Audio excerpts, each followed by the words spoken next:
Well, I think we made a fair amount of changes. Look, John Skipper, former ESPN chairman, is a great friend of mine, awesome guy, and he had a vision for DAZN. Mine was a bit different. I think DAZN, the center of gravity of DAZN is better served by being in Europe and in some parts of Asia. Japan's a pretty big market for them.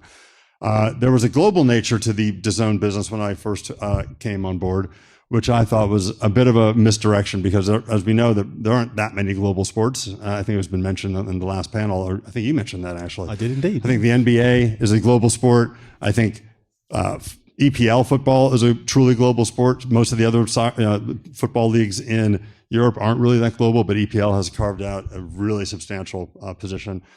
And if you look at the NFL, we at DAZN just did an NFL deal to take the NFL Sunday ticket package outside the U.S. It's not really a global sport. It really is the center of that is definitely the U.S. and Canada is a big fan. So is Mexico. You mentioned Mexico being a multi-sport country, which it is. But I felt that to be a real premium service to get high ARPUs, the revenue per user on a subscription basis, you really had to have the sports that matter in the local markets.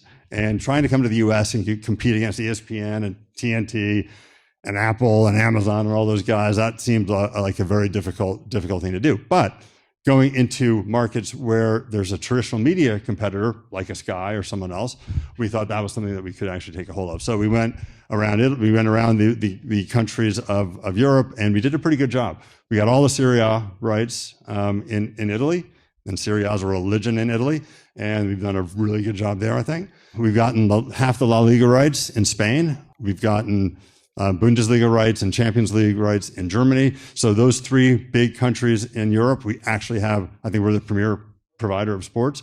Tried to get the EPL in the UK. I think my friend Luis here beat me out for that one. So that was a bit of a disappointment, but good on him. That was a good move for those guys. And we have some things, a smattering of things that we have around the world. Boxing and combat sports being the major one, but also women's football.